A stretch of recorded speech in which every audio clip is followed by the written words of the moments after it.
streak of red shot across the sky, and a green blur chased after it. One moment, the bustling city of New York was at peace, or at least as peaceful as it could be. People rushing to their jobs and kids rushing to school, but that peaceful environment was suddenly interrupted when a dark shadow crept upon the city. People looked up and stared, screaming in fear and horror as a plane slowly began to descend upon downtown Manhattan. The left wing was inflamed, the engine entirely destroyed. Something had gone wrong. At the airport where the plane had been intending to land, the control tower was attempting to make contact. No response from the pilots nor any of the civilians. Either the system had shorted out, or someone had intended for this to happen. A dark shadow stood upon the moving plane, latched onto the plane with its sharp metallic claws.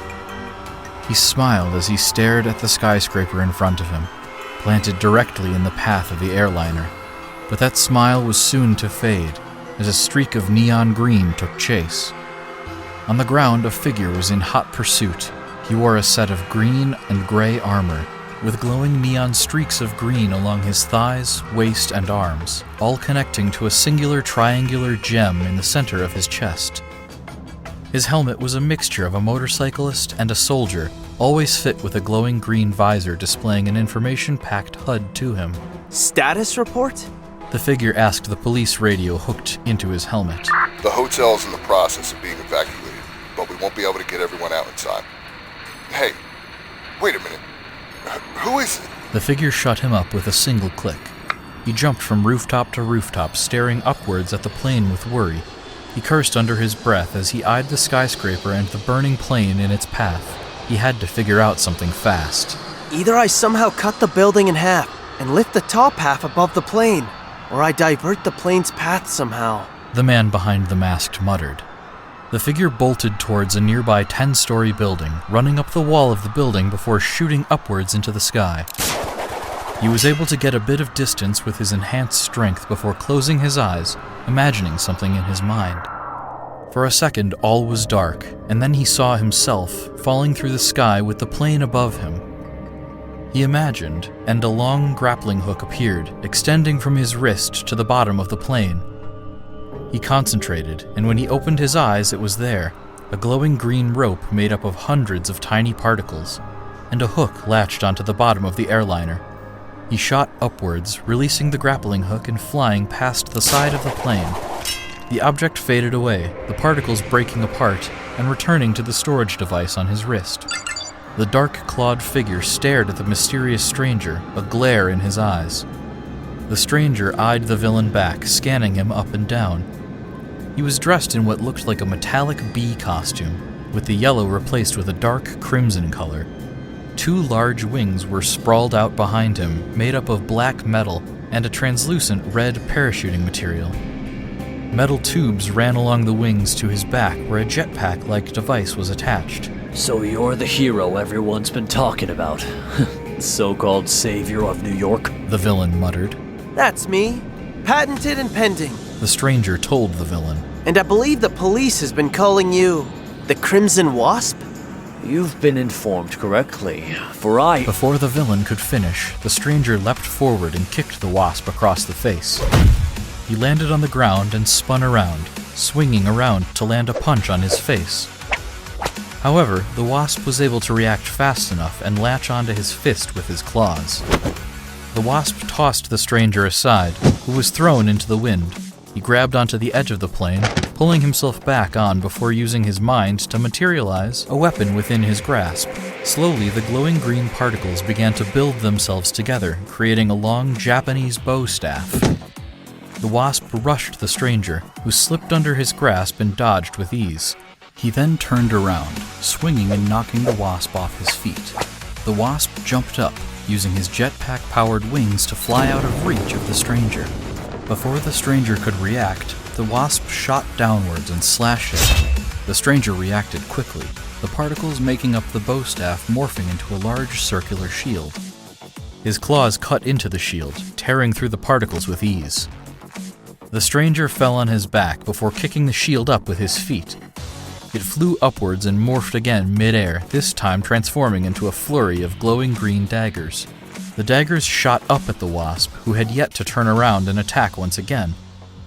The flurry flew straight past his jetpack, the sharp green blades cutting through the tubes connecting his jetpack and wings. The wasp let out a scream as he hit the ground, landing on the top of the plane with a thud. He turned over, glaring at the stranger as he attempted to reactivate his jetpack with the device on his wrist to no avail. You're grounded, Wasp!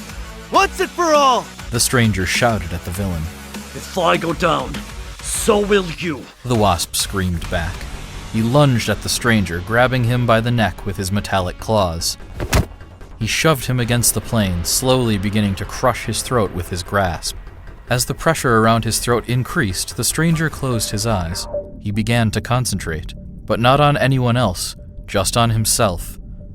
The gem in the center of his chest began to glow, and the particles began to cover his entire body. Pain coursed through the stranger's body as he concentrated all of his energy into one attack, before releasing it in all directions. The burst of quantum energy sent the wasp flying back, spiraling through the air before latching onto the side of the ship with his claws. He attempted to climb back to safety, but the stranger took care of that easily. He reached into his utility belt, pulling out a small box and tossing it towards the wasp with ease.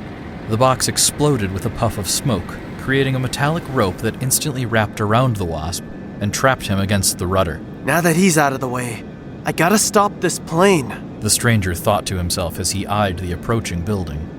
He ran along the top before launching himself off the front of the plane towards the building in its path. He landed along the side of the building, his boots and hands sticking to the wall. Thank God Uncle James modified this thing, he muttered.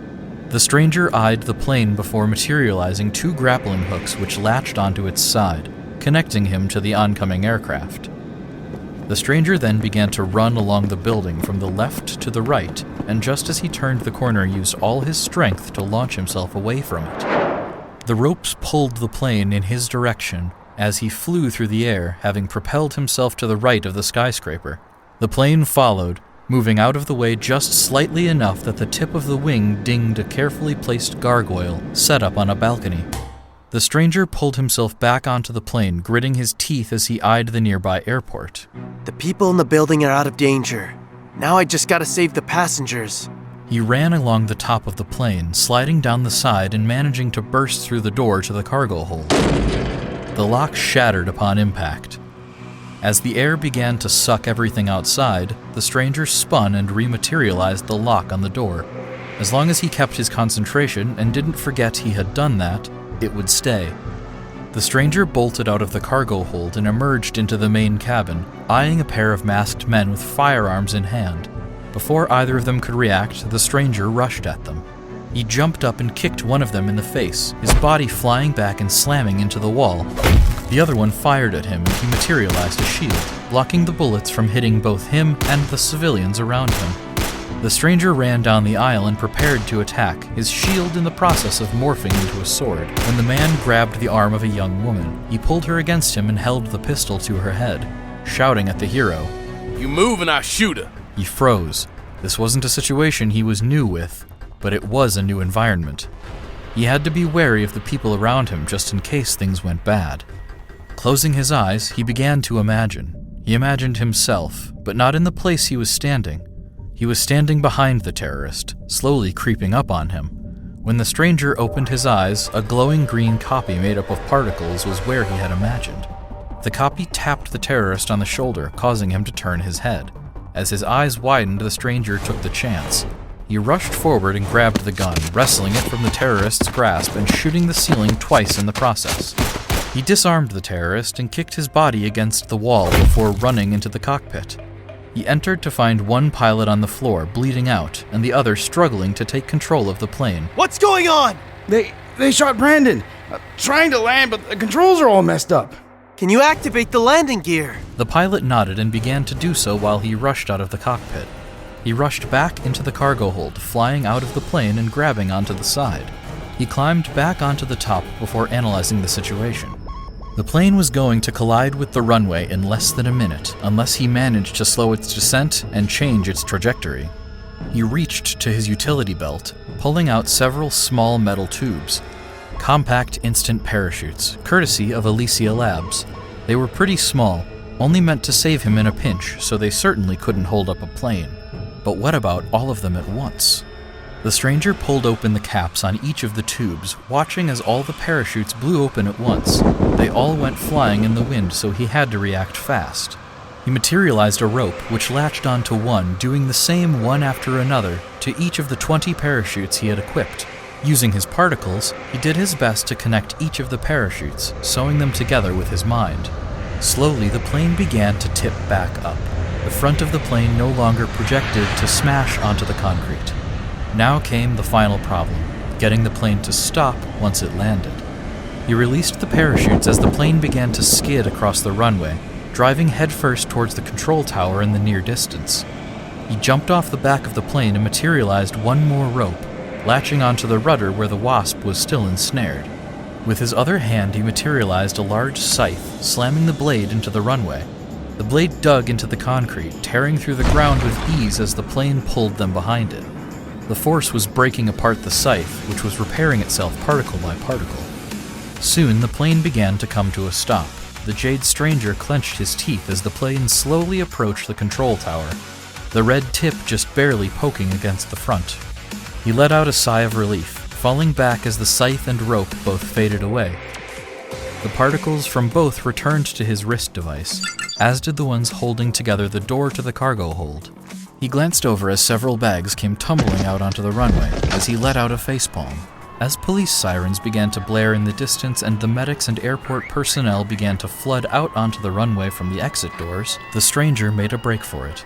The hero took off with a run before launching himself up, landing on the roof of the airport before parkouring from building to building into the distance. A police car came to a sudden stop on the runway, a dark-skinned police officer stepping out of the car. He rushed towards the plane, stopping in his path as he eyed the scene before him. The civilians were being evacuated into the airport, and 2 pilots were being loaded into the back of an ambulance. One of them was sitting up, having his heart checked. The hell happened here? He asked the pilot. That hero. The one in the newspapers. He saved us. He saved everyone. The man exclaimed with a relieved chuckle. You don't mean the kid, do you? He asked. The pilot nodded. Yeah, that's him. The Jade Stranger.